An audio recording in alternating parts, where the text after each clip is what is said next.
Clear communication করেছে cricket board থেকে যে তামিমকে আমরা ক্যাপ্টেন হিসেবেই দেখছি। সেই জায়গা থেকে তামিম ক্যাপ্টেন্সি আসলে ছাড়াটা প্রয়োজন ছিল কিনা ইনজুরির সাথে মিলিয়ে সেটা তামিম ভালো বলতে পারবে, এবং সেটা যদি কনসিডারের জায়গায় নেওয়া হয়, নেক্সট স্টেপটা তামিমের যেটা ছিল সেটা হচ্ছে যে বোর্ডের কেউ না কেউ তার সাথে কথা বলেছে, এবং কথা বলার পরে সে কিছুটা উত্তেজিত হয়ে যায়, এবং উত্তেজিত হওয়ার পরে সে দলে থাকতে চায়নি। আমি মনে করি যে এটাও একটা ভুল সিদ্ধান্ত ছিল। আমার কাছে মনে হয়নি যে তামিমের ক্যাপ্টেন্সি ছাড়া উচিত হয়েছে। কি জন্য? কারণ বোর্ডও কমফোর্টেবল জোনে ছিল, এবং বোর্ড ক্লিয়ার কমিউনিকেশন সবার সাথে করেছে, মিডিয়ার সাথেও কথা বলেছে যখন, তখন কিন্তু একটা জিনিস স্পষ্টভাবে বলেছে যে তামিম ক্যাপ্টেন থাকা নিয়ে ক্রিকেট বোর্ডের কোনো সমস্যা নাই। এখন পয়েন্ট ছিল হচ্ছে তামিমের ইনজুরি। তামিম এই জন্য ইনজুরির কারণে কনফিউজড হয়ে ক্যাপ্টেন্সিটা ছেড়েছে। এখন সেই জিনিসটা তামিমকে আর একটু ওয়েট করে অ্যানালাইসিস করা উচিত ছিল কিনা, যে সে আসলে ওয়ার্ল্ড কাপ পর্যন্ত যে কতটুকু ফিট থাকবে এবং আসলে কি অবস্থায় যাবে, সেটা একটা বিষয় ছিল। কারণ ক্যাপ্টেন্সি যদি চেঞ্জ করতেই হতো ওয়ার্ল্ড কাপের আগে না করে, আইডিয়ালি ছিল আরো 6 মাস এক বছর আগে করা। তো যেহেতু তামিমকে বিসিবি ধরেই রেখেছিল তামিম ক্যাপ্টেন্সি করবে, তো সেই ক্ষেত্রে তামিমকে ওই সুযোগটা কিন্তু ক্রিকেট বোর্ড দিয়েছিল।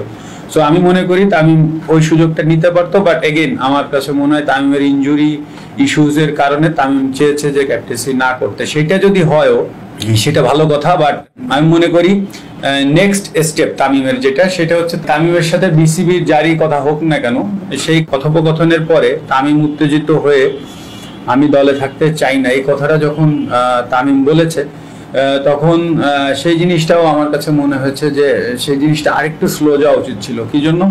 রাগ ক্ষোভের উপরে মানুষ যে সিদ্ধান্তই নেয় না কেন সেটা কখনো সঠিক সিদ্ধান্ত হয় না। এটা কিন্তু আমরা সবসময় দেখে এসেছি, এবং ব্যক্তিগত জীবনেও কিন্তু এই জিনিসগুলো ভালো একটা কাজে লাগে না। তাই আমি মনে করি যে তামিমের সিদ্ধান্ত আরেকটু ভেবেচিন্তে নিলে হয়তোবা জিনিসটা ভালো হতো। আচ্ছা, আরেকটি গুরুত্বপূর্ণ বিষয় সেটা হচ্ছে তামিম ইকবাল মেনশন করেছে তার বক্তব্যে, সেটা হচ্ছে যে ক্রিকেট বোর্ড থেকে যিনি কথা বলেছে তামিমের সাথে, তিনি হয়তোবা বলেছেন যে তুমি প্রথম ম্যাচটা একাদশে থেকো না, বা থাকলেও নিচে ব্যাটিং করো। আমার কাছে মনে হয় এখানে বেশ কিছু কথা বলার আছে। সেটা হচ্ছে, আমি যখন প্রথম বললাম যে তামিম দলে থাকতে না চাওয়া, প্রথম হচ্ছে তামিম হয়তোবা একটু উত্তেজিত হয়ে এটা বলেছে, কিন্তু তার ভিত্তিতেই তামিমকে দলে না রাখাটা আসলে কেমন হলো একটা জিনিস। আর দ্বিতীয়টা হচ্ছে যে তামিমকে এই বিষয়টা কিন্তু যেটা বলা হয়েছে যে তুমি ফার্স্ট ম্যাচটা খেলো না বা খেললেও নিচে ব্যাটিং করো, এই জিনিসটা বেসিক্যালি ক্রিকেট নলেজ যদি আমার বিন্দুমাত্র থাকে তাহলে আমি বলবো এই জিনিসটা ক্রিকেট বোর্ডের কেউ বলার বিষয় না। এই জিনিসটা বলবে একমাত্র কোচ, ক্যাপ্টেন বা সিলেক্টর যিনি যাবেন টিমের সাথে। মূল কথা হচ্ছে টিম ম্যানেজমেন্ট বলবে। টিম ম্যানেজমেন্ট যদি বলে সেই জিনিসটা বাংলাদেশ থেকেও বলতে পারে, সেই জিনিসটা টিম অ্যানাউন্সমেন্টের পরে যে ইন্ডিয়ায় যে বসেও বলতে পারতো ম্যাচের একদিন আগে 2 দিন আগে, যেটা আইডিয়াল সিচুয়েশন হয় সাধারণত। উইকেট অ্যাসেস করার পরে সাধারণত কোচ, ক্যাপ্টেন সাধারণত একটা সিদ্ধান্ত নিয়ে থাকে যে আসলে তাদের অপোনেন্ট কি, অপোনেন্টের বোলার কি, তখন আসলে এইসব চিন্তা করে কিন্তু একটা সিদ্ধান্ত হয়। সেটা এত আগে করা, সেটার আসলে কারণ কি আমি জানি না, হয়তো বা থাকতে পারে, বাট এই প্রশ্নটা আমার কাছে এসেছে, আমার কাছে মনে হয়েছে। আরেকটা বিষয় হচ্ছে তামিমকে কেন আমার কাছে মনে হয়েছে এই কথা এখন বলা উচিত হয়নি, সেটাও আমি বলি। সেটা হচ্ছে তামিম কিন্তু ভেবে চিন্তা করি পৃথিবীর যে কোনো খেলোয়াড় যখন রিটায়ারমেন্টে যায় তার ইমোশনসে কিন্তু ধাক্কা লাগে, খুব স্বাভাবিক।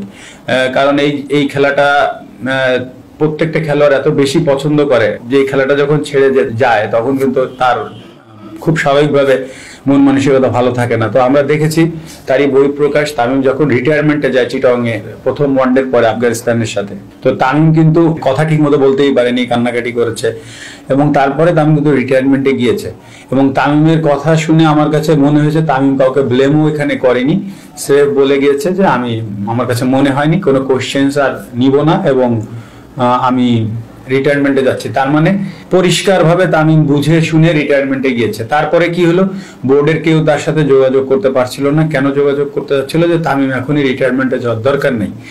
সেইখান থেকে একটা পর্যায়ে যে মাননীয় প্রধানমন্ত্রী পর্যন্ত কিন্তু জিনিসটা গড়িয়ে গেল। মাননীয় প্রধানমন্ত্রী তামিমকে ডেকে অনেকক্ষণ কথা বলেছে, প্রায় 1.5-2 ঘন্টা মতো তামিমের সাথে কথা বলেছে, এবং শেষমেশ যে কথাটা ইম্পর্টেন্ট সেই মেসেজটা হচ্ছে যে মাননীয় প্রধানমন্ত্রী চেয়েছে তামিম যেন ওয়ার্ল্ড কাপে খেলে। তো তামিমকে যে আদেশটা করেছিল মাননীয় প্রধানমন্ত্রী, তামিমও তার বহিঃপ্রকাশটা ছিল, তারপরে এসে মিডিয়ায় প্রেস কনফারেন্সে সে কিন্তু বলেছে যে মাননীয় প্রধানমন্ত্রী আমাকে বলেছেন খেলতে, অবশ্যই এরপর আর কোনো কথা নেই, আমি অবশ্যই খেলবো। তো যে জিনিসটা মাননীয় প্রধানমন্ত্রী পর্যন্ত গড়ালো, সেই জিনিস নিয়ে আমার কাছে মনে হয় না যে আর এরপরে কোনো আলোচনার প্রয়োজন ছিল। যদি টিমের কোনো সিদ্ধান্ত হয়ে থাকে, সেটা আমি আগেও বলেছি যে কোচ, ক্যাপ্টেন, টিম ম্যানেজমেন্ট তারা ইন্ডিয়ায় যে সিদ্ধান্ত নিত, যেটা করা সেটা করতো। এখন প্রশ্ন আসতে পারে যে ওইখানে যে যদি তামিমকে অফার দেওয়া হতো, তামিম যদি সিনক্রেট করতো, পৃথিবীর সব দেশে সব প্রফেশনাল টিমে এই জিনিসগুলো হয়। টেকনিক্যালি সিদ্ধান্ত যে কোনো কিছু হতে পারে, সেটা ম্যানেজ করার দায়িত্ব কোচ, ক্যাপ্টেন এবং পার্টিকুলার সেই খেলোয়াড়কে। সেখানে যে যদি এমন কিছু হতো, তামিমের পছন্দ হচ্ছে না বা তামিম এমন কোনো সিদ্ধান্ত নিচ্ছে যেটা টিমের ডিসিপ্লিন বা টিমের পরিবেশ নষ্ট হচ্ছে, তো তখন বোর্ড কিন্তু চাইলেই যে কোনো সিদ্ধান্ত নিতে পারে, যেটা আইডিয়ালি হয়ে থাকে সারা পৃথিবীতে।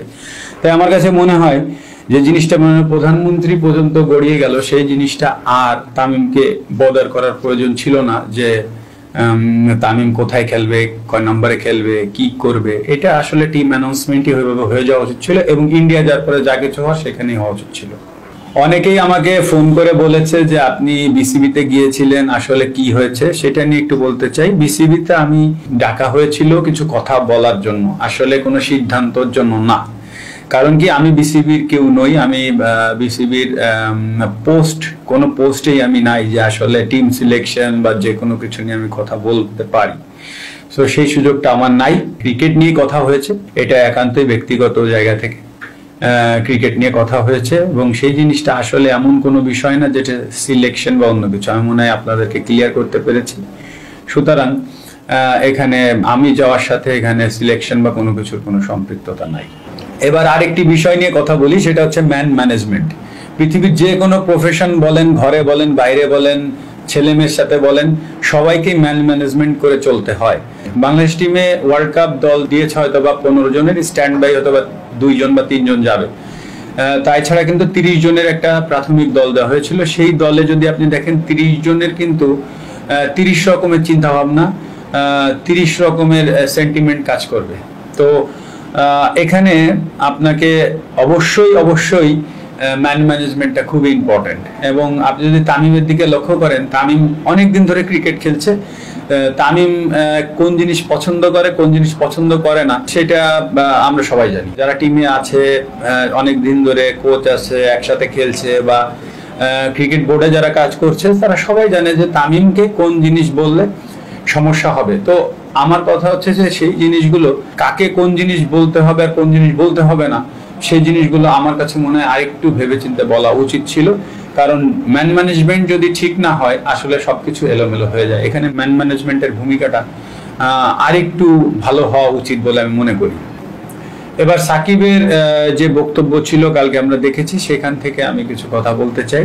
আমার কাছে মনে হয় সাকিব অনেকগুলো কথা বলেছে যেগুলোর যথেষ্ট যুক্তি আছে এবং আরো কিছু কথা আছে যেগুলো আমার কাছে মনে হয়েছে সেগুলো আমি চেষ্টা করব বলার। সাকিব একটা জিনিস ক্লিয়ারলি বলেছে, সেটা হচ্ছে যে সাকিব ক্যাপ্টেন্সি করতে চায় না এবং আমি পুরোপুরি সাকিবের সাথে এখানে একমত। কারণ